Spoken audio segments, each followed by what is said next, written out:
Karl Marx का द्वंद्वात्मक भौतिकवाद हम इस वीडियो नोट में समझने वाले हैं। कंप्लीट देखिएगा। तो दोस्तों, स्वागत है आपका daily one topic by AK YouTube channel पर। हमने कार्ल मार्क्स का परिचय देखा, कार्ल मार्क्स से संबंधित महत्वपूर्ण रचनाएं देखी। आज हम द्वंद्वात्मक भौतिकवाद को बिल्कुल सरल भाषा में समझने वाले हैं। कृपया करके वीडियो को पूरा देखा कीजिए। पहला देखिए, इसमें हम बात करते हैं कार्ल मार्क्स का द्वंद्वात्मक भौतिकवाद क्या है। देखो दोस्तों, सबसे पहले मैं आपको बताता हूँ कि हीगल के बारे में। ठीक है, कहानी यहाँ से शुरू करते हैं हम। हीगल जो था, ये जर्मनी का बहुत बड़ा दार्शनिक था। जर्मनी का दार्शनिक होने के साथ साथ इसकी जो गिनती होती थी वो धर्म गुरुओं में भी होती थी। इसलिए आत्मा परमात्मा में आस्था किसके द्वारा रखी जाती थी? हीगल महोदय के द्वारा आत्मा और परमात्मा में आस्था रखी जाती थी। किसमें? हीगल ने। तो हीगल ने एक सूत्र बताया। उस सूत्र में उन्होंने ये कहा कि कोई वस्तु है, मान लो, उस वस्तु के भीतर ही, जैसे ये एक वस्तु है, इस वस्तु के भीतर ही इसका विरोधी तत्व भी बचता है। दोनों में टकराव चलता रहता है, फिर दोनों नष्ट हो जाते हैं और उनमें से कोई एक नई वस्तु निकल कर सामने आती है। ठीक है। तो लेकिन ये जो गुण जो चल रहा है, ये जो गुण आपको दिखाई दे रहा है, इसके पीछे आत्मा की एक चालक शक्ति होती है और यह आत्मा विश्व आत्मा में विलीन हो जाती है। इसी तरीके से ये कहते हैं कि वाद प्रतिवाद और संवाद का फॉर्मूला सामने आता है। ठीक है ना। अब हम अपना टॉपिक ये शुरू करते हैं। आपने हीगल के बारे में मैंने थोड़ा सा आपको यहाँ पे बता दिया कि कैसे हीगल का इसमें थोड़ा सा द्वंद्वात्मक भौतिकवाद में चर्चा है। क्यों? क्योंकि द्वंद्ववाद जो विचार है ये मार्क्स ने लिया हीगल से। किससे लिया? हीगल से।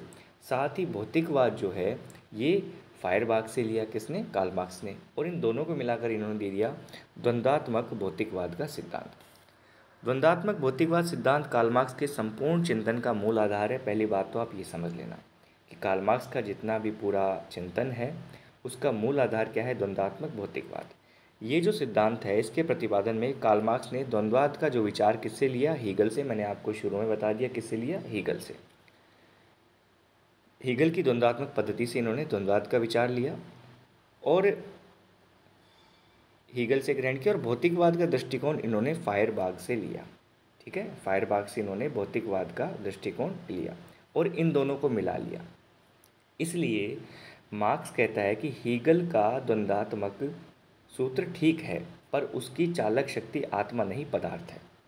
यहाँ पर हीगल चालक शक्ति किसको बता रहा था? आत्मा को। किसको बता रहा था? आत्मा को।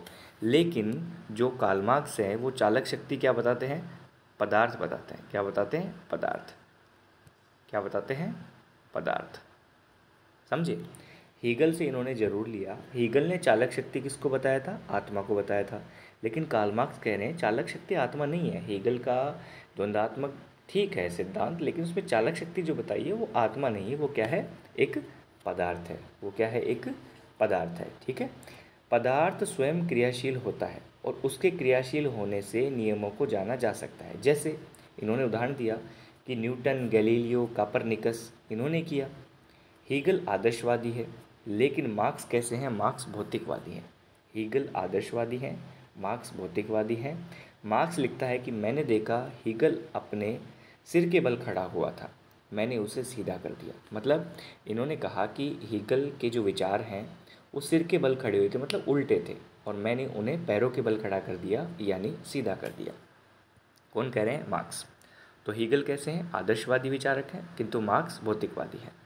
द्वंद्वात्मक भौतिकवाद सिद्धांत में दो शब्द हैं। पहला है द्वंद्वात्मक, जो प्रक्रिया को स्पष्ट करता है, और दूसरा है भौतिकवाद, जो सृष्टि के मूल सूचित को प्रदर्शित करता है, जहाँ पे पदार्थ की बात करते हैं। कार्ल मार्क्स का द्वंद्ववाद हीगल की पद्धति पर आधारित जरूर है, लेकिन कार्ल मार्क्स का द्वंद्ववाद हीगल से बिल्कुल उल्टा है। क्यों? कारण मैंने आपको अभी बताया था कि वहाँ पर चालक शक्ति आत्मा को माना जाता है, यहाँ पर चालक शक्ति पदार्थ को माना जाता है। क्योंकि मार्क्स ने खुद ये कहा है कि मैंने देखा हीगल का जो द्वंद्वात्मक सिद्धांत है ये सिर के बल खड़ा हुआ है, या फिर हीगल खुद सिर के बल खड़ा हुआ है, और मैंने प्रयत्न करके हीगल को सीधा कर दिया, यानी मैंने हीगल के सिद्धांत को पैरों के बल खड़ा कर दिया, सीधा कर दिया। इसलिए इनमें जो अंतर है उन अंतर की वजह से कहा जा रहा है कि बिल्कुल ये उल्टा है। स्वयं मार्क्स कहते हैं कि मैंने हीगल के सिद्धांत को सिर के बल खड़ा पाया और मैंने उसे पैरों के बल खड़ा किया। ये कथन महत्वपूर्ण है, ध्यान में रखिएगा। ठीक है। चलिए नेक्स्ट देखिए, कार्ल मार्क्स के अनुसार यदि हम बात करें तो उत्पादन प्रणाली या अर्थव्यवस्था के विकास को दंडात्मक पद्धति से हम समझ सकते हैं, जिसमें 3 चरण होते हैं।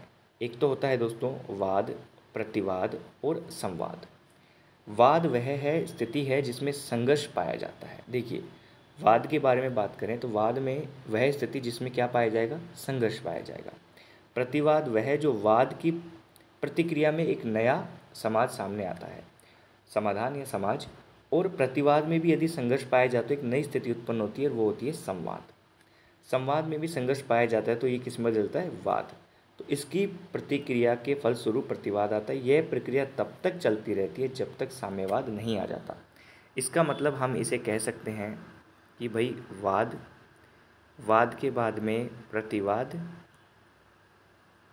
प्रतिवाद के बाद में संवाद और संवाद के बाद में फिर से वाद। ये इस प्रकार से प्रक्रिया चलती रहती है। यदि साम्यवाद की स्थिति आ जाती है तो ये प्रक्रिया बंद हो जाती है, अदरवाइज़ ये कंटिन्यू चलती रहती है। ठीक है दोस्तों, इसमें कोई परेशानी नहीं है। तो साम्यवाद की स्थिति में क्या होगा, ये वाद प्रतिवाद संवाद वाली स्थिति खत्म हो जाएगी। यहाँ तक समझ में आया, कोई दिक्कत? इसको बार बार आपको देखना पड़ेगा, समझना पड़ेगा। थोड़ी सी जटिल चीज़ें हैं लेकिन इतनी मुश्किल भी नहीं है। नेक्स्ट हम बात करेंगे द्वंद्वात्मक भौतिकवाद के दोस्तों 3 नियम हैं। उन तीनों नियमों को हम यहाँ पे समझेंगे आसानी के साथ, आपको कोई भी परेशानी नहीं होगी। पहला नियम है विपरीतों की एकता का संघर्ष का नियम। देखो, मार्क्स कहते हैं, मार्क्स के अनुसार प्रत्येक सामाजिक संस्था में एकता के साथ साथ संघर्ष भी पाया जाता है। कोई भी संस्था ले लीजिए, सामाजिक संस्था ले लीजिए, उसमें यदि आपको एकता का भाव दिख रहा है तो उसमें संघर्ष भी है। इस संघर्ष की वजह से ही परिवर्तन होते हैं। और यह जो नियम है इसका मूल रूप लेने ने प्रस्तुत किया है। इस नियम को चुंबक के उदाहरण से समझाया जा सकता है। चुंबक के उदाहरण को हम इस प्रकार से समझेंगे दोस्तों, यहाँ पर मैं कलर अलग ले लेता हूँ। देखो, ये मानो एक चुंबक है, ठीक है। एक इसका ध्रुव S N और एक S, नॉर्थ साउथ होते हैं। अब देखो, ये जो चुंबक है ना, मान लो ये एक सामाजिक संस्था है, इसके अंतर्गत भी एकता के साथ संघर्ष पाया जा रहा है। इसको हमें समझने के लिए क्या करेंगे, हम इस चुंबक को बीच में से तोड़ देंगे। हम क्या करेंगे, इस चुंबक को बीच में से तोड़ देंगे। जब हम इसको तोड़ देंगे यहाँ से जब हमने इसको तोड़ा तो ये N तो हो गया। अब ऐसा तो नहीं है कि नॉर्थ हो गया, ये साउथ हो गया, ये नॉर्थ ये साउथ, ऐसा नहीं होगा। इस टुकड़े में भी आपको दक्षिणी ध्रुव मिल जाएगा, इस टुकड़े में भी आपको उत्तरी ध्रुव यानी नॉर्थ मिल जाएगा। मतलब एकता के साथ साथ संघर्ष भी पाया जाता है समाज में। चुंबक के टुकड़े से हम इसका उदाहरण ले सकते हैं। काट दिया तो एक हिस्से में उत्तरी ध्रुव, दूसरे हिस्से में केवल दक्षिणी ध्रुव हो, ऐसा नहीं होगा, क्योंकि जब दो हिस्से में हम काटेंगे तो उत्तरी ध्रुव और दक्षिणी ध्रुव दोनों उसके अंदर विद्यमान होंगे। इसलिए चुंबक की तरह प्रत्येक वस्तु में विद्यमान तत्व मौजूद होते हैं। पहला नियम तो ये हो गया कि विपरीतों की एकता व संघर्ष का नियम। समझ में आई बात? चलिए नेक्स्ट देखिए, दूसरा नियम है दोस्तों यहाँ पर परिमाणात्मक से गुणात्मक परिवर्तन के रूपांतरण का नियम। इसे हम मात्रात्मक में गुणात्मक परिवर्तन के नियम के नाम से भी जान सकते हैं। मार्क्स कहते हैं कि सामाजिक, सांस्कृतिक, राजनीतिक व्यवस्था में होने वाले परिवर्तन मात्रात्मक परिवर्तन होते हैं। सामाजिक, सांस्कृतिक, राजनीतिक व्यवस्था में होने वाले परिवर्तन समाज में मात्रात्मक परिवर्तन है। यह समाज में कोई विशेष परिवर्तन नहीं लाते, मतलब यह कम महत्वपूर्ण होते हैं। और मार्क्स के अनुसार आधार अर्थव्यवस्था में होने वाले परिवर्तन गुणात्मक परिवर्तन होते हैं। यह बहुत बड़ा बदलाव लाते हैं और यह परिवर्तन क्रांति के समान है और अधिक महत्वपूर्ण भी है। तो अधिक महत्वपूर्ण कौन सा हुआ यहाँ पर? गुणात्मक परिवर्तन। मात्रात्मक परिवर्तन से गुणात्मक ज़्यादा महत्वपूर्ण है मार्क्स के अनुसार। ये बहुत बड़ा बदलाव लाते हैं, क्रांति के समान है और अधिक महत्वपूर्ण भी है। मार्क्स यह भी कहता है कि उत्पादन प्रणाली या उसके नियंत्रण में परिवर्तन क्रांति है।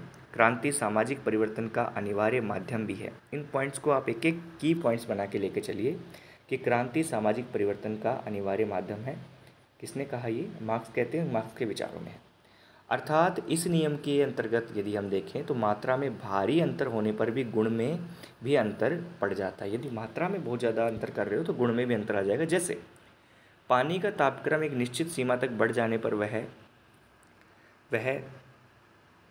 भाप में, किसमें, वाष्प में परिवर्तित हो जाएगा, भाप में परिवर्तित हो जाएगा। उसी तरह पानी का तापक्रम निश्चित सीमा तक यदि घट जाता है तो वह बर्फ़ में परिवर्तित हो जाता है। यदि मात्रा में परिवर्तन हो रहा है तो उसके गुण में भी परिवर्तन होता है। ये मार्क्स के अनुसार ये एक नियम है। नेक्स्ट देखिए, निषेध का निषेध नियम। इस नियम का मूल रूप हीगल का है। इस नियम के अनुसार समाज की प्रत्येक व्यवस्था में अंतर विरोध होता है, अतः अंतर विरोध को रोकने के लिए नई व्यवस्था नई व्यवस्था आती है समाज में, और यह प्रक्रिया तब तक चलती रहती है जब तक साम्यवाद नहीं आ जाता। तो इसको वाद प्रतिवाद संवाद वाली स्थिति से लेकर चल सकते हैं। यह नियम भौतिक जगत में विकास की आम दशा तथा प्रवृत्ति का भी उद्घाटन करता है। एंगल्स के अनुसार, द्वंद्ववाद के अनुसार, ऐसी कोई चीज़ नहीं जो हमेशा बनी रहे। हर चीज़ का आखिरी तौर निश्चित होता है, अंतिम समय उसका अस्तित्व खत्म हो जाता है। पुरानी चीज़ नई में बदल जाने से उसका निषेध कहते हैं। मतलब पुरानी कोई व्यवस्था है, यदि वो नई में बदल जाती है तो हम उसे क्या कहते हैं, निषेध कहते हैं। निषेध का नियम यह बताता है कि विरोधी शक्तियों का टकराव से मूल चीज़ का निषेध हो जाता है और जो नई चीज़ पैदा होती है उससे कहीं बढ़कर शक्तिशाली और बेहतर होती है। मान लो कोई व्यवस्था है, इसमें टकराहट से, इसमें सुधार से, आंतरिक शक्तियों के विरोधी तत्वों से इसका ये विखंडित हो गई और इसके बदले एक नई व्यवस्था आ गई बी। ये जो व्यवस्था है ये कहीं अधिक शक्तिशाली और बेहतर होगी, किसके मुकाबले, ए व्यवस्था के मुकाबले। ठीक है, ये हो गया निषेध का नियम। अब मार्क्स के द्वंद्वात्मक भौतिकवाद का हम देखते हैं महत्व क्या है। तो मार्क्स के द्वंद्वात्मक भौतिकवाद के आधार पर मार्क्स एक नए समाज की स्थापना का औचित्य सिद्ध करना चाहता है।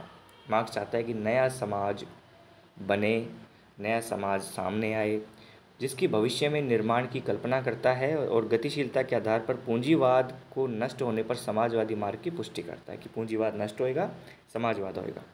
इस सिद्धांत के आधार पर मार्क्स यह भी कहना चाहता है कि प्रत्येक पदार्थ में जिस तरह अंतर्निहित विरोध होते हैं, ऐसे ही समाज में भी विरोधी शक्तियों के मध्य वर्ग संघर्ष चलता रहता है। वर्ग संघर्ष को हम अच्छे से समझेंगे।